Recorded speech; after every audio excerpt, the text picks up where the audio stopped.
Hello, my lovelies. Welcome. Thanks for being with me here today on this day that I usually don't put out a video. But it's needed because the video that I put out yesterday, there is some things that I was seeing, and then I thought, well, you know what? This is a theory that Hollywood is helping Meghan. But then there's the other theory, the one that I feel like we're leaning more towards.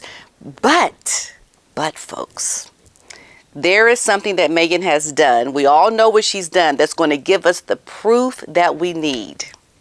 The proof that we need to confirm both of these theories. We're going to talk about theory number 2, and let's get into it.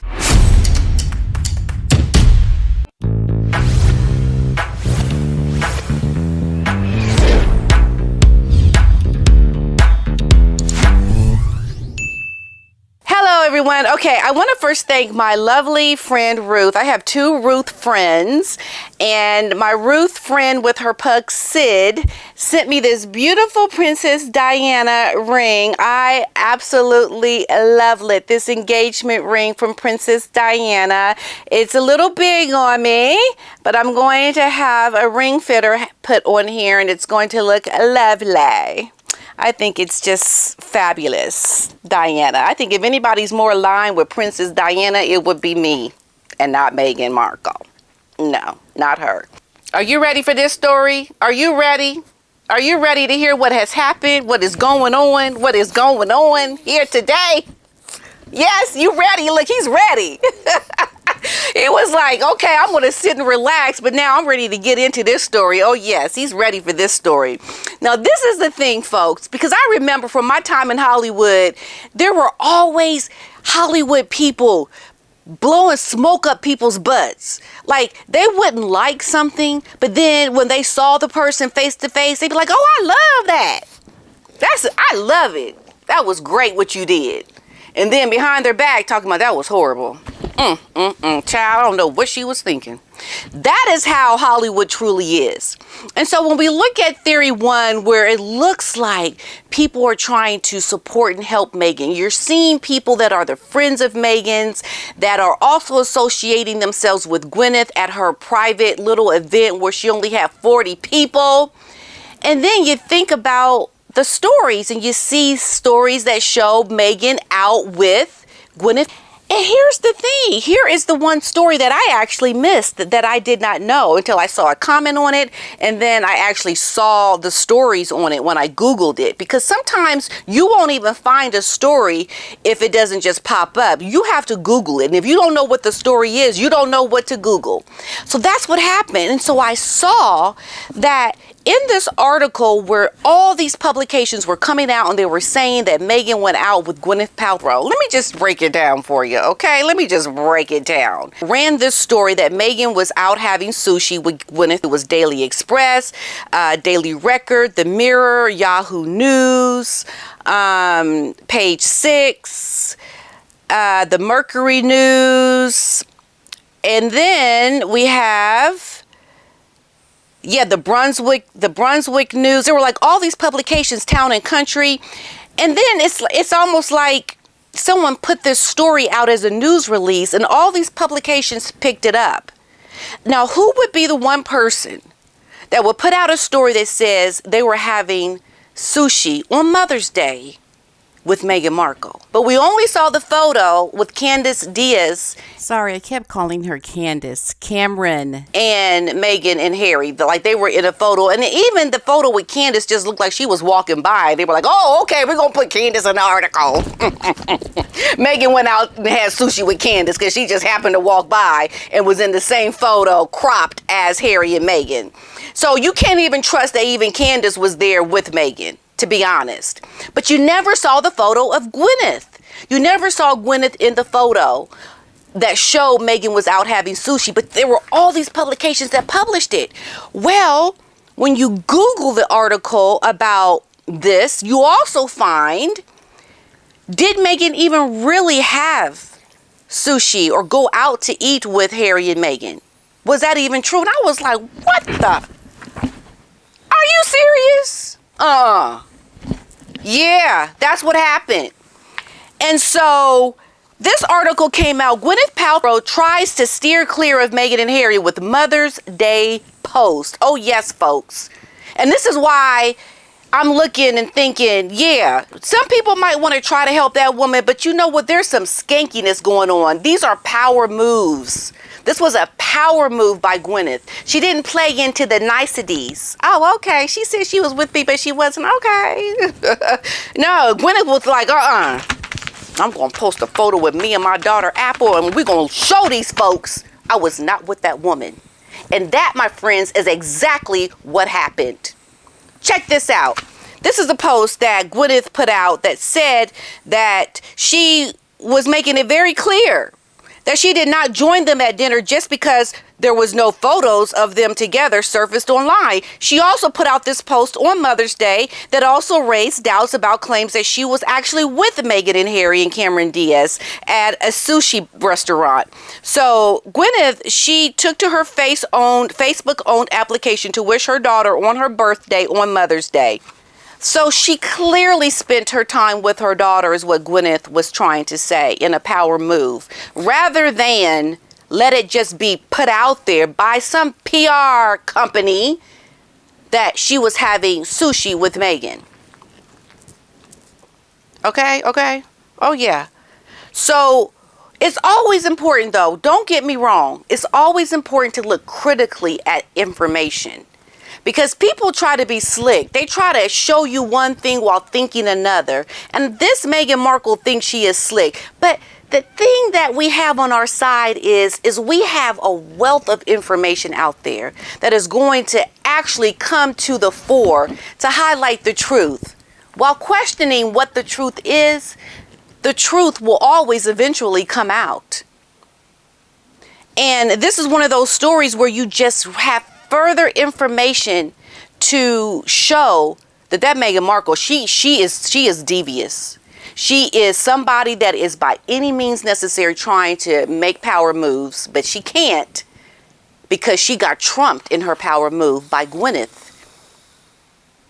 And it also was coming out way before Meghan came out with her American Riviera orchard that Meghan and Gwyneth were on this power play. Some articles were saying that, Gwyneth is going to mentor Meghan, they're not going to be rivals. They're going to work together on their brands because their brands are completely different. And then there were articles that were like, Meghan is trying to take over what Gwyneth has built because Meghan sees it as a huge moneymaker. Let's just quickly look at the worth of Goop. Gwyn's Goop is reportedly worth $250 million, thanks to the fact that it is a constant source of ridicule because she sees that Gwyneth has been able to build something very huge in terms of its worth and popularity, and she's still ridiculed, but she's still been able to do something. And so Meghan is trying to fall in line with that. But this is clearly why Meghan will never be able to align herself with Gwyneth, because Meghan is hated on such levels that Gwyneth could never be, because she's already a very well-known A-list actress that has had success as an actress, who is now venturing into this whole wellness, holistic, taking care of yourself with these fancy products. And the other thing that is going to differentiate Meghan and Gwyneth is that Gwyneth comes out with some really quirky items. I remember when she came out with this vagina smelling candle. Really? I was like, what in the world you talking about? Smelling someone's and it's going to be like a candle? Like, that in itself is a headline to get people's curiosity, and not to mention the men that were going to clamor to buy such a thing to go along with their inflatables. You know what I'm saying? So, yeah, she's doing something that's very quirky in terms of the naming of her products. Other names of her products included vampire repellent and this one called vaginal jade eggs for $75. Whew, okay. And then your mind start to wonder and you be like, what in the world? Oh, okay. And then you think, okay, do I want to get one of those? I mean, just your mind starts wondering, folks, okay? And then you got Meghan selling jam. You want to buy my jam?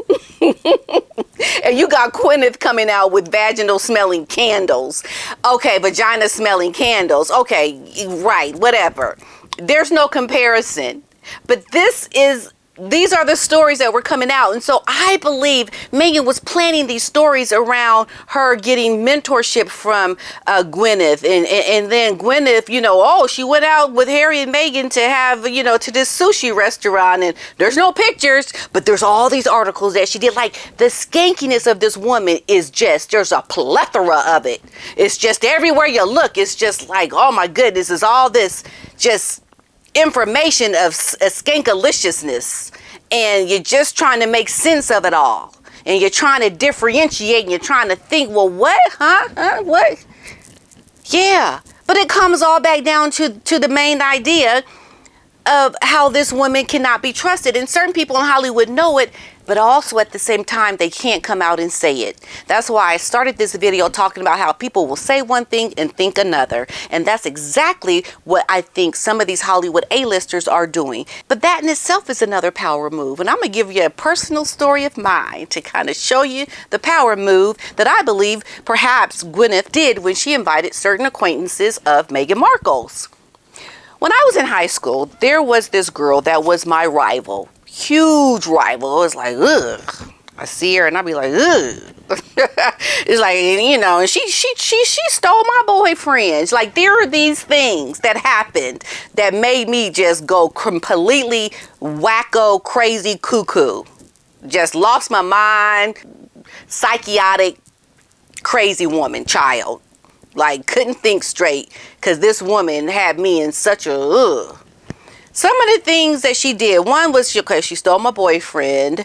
And then the other thing, she befriended my sister. Oh, no, she didn't.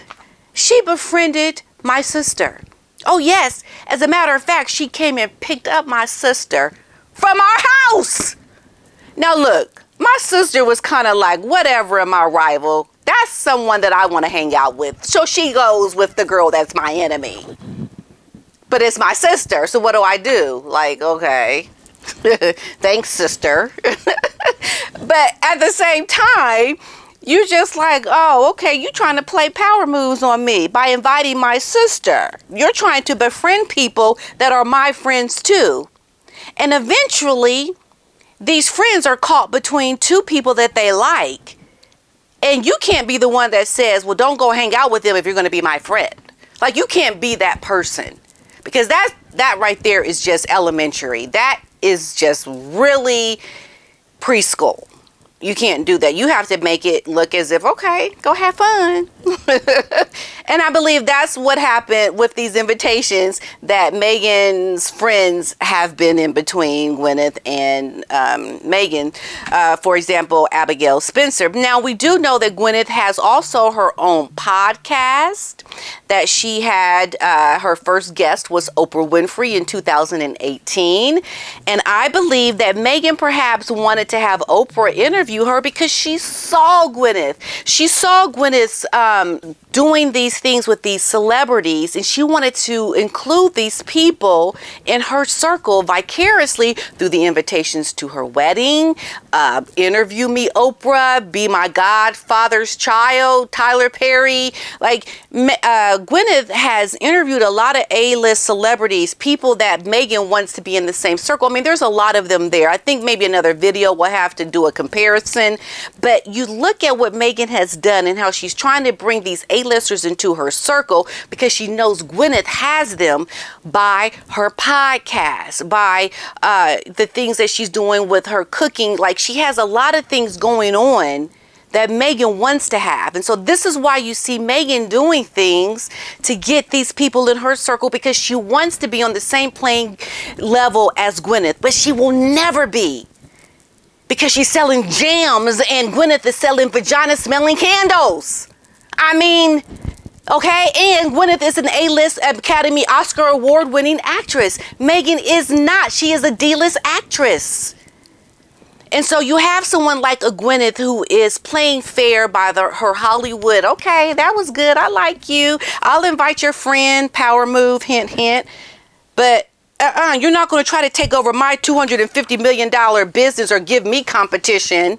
There is just no comparison, folks. There's so many ways you can dive deep into these comparisons, but I just want to give you a surgical way of looking at what has happened here. And this is the theory number 2 that I'm talking about. Meghan's Hollywood ambitions are backfiring on her. And so I think there are people that want to help her, that want to show support. They can't be seen with her, and they want to make it look like they're playing nice by Hollywood rules. Like, oh, I like you. I can't stand her. Like, that's the Hollywood thing. And the thing that Meghan done, like I started my video, that shows us how she is trying to get these people to be accountable to her, or trying to get these people to align themselves with her, is what she has done with this move that she did with her jam. Looking at the idea that maybe some people want to play the Hollywood game with Meghan and say that they like her, but not really. It is clear that Gwyneth is definitely not on the A-list side of being friends with Meghan. And I think the only proof we're only going to get is what Meghan has done. And this is how you know how Meghan has actually shot herself in the foot to prove to people who likes her and who doesn't. Based on the labeling of Meghan's jars of jam, she has sent this out to 50 people. So far, these 10 celebrities have returned the favor and have posted on their social media. The only question now is, who are the other 40? That will tell you exactly who is looking to align themselves with Meghan and who is not. And I doubt Gwyneth will be one of the 40.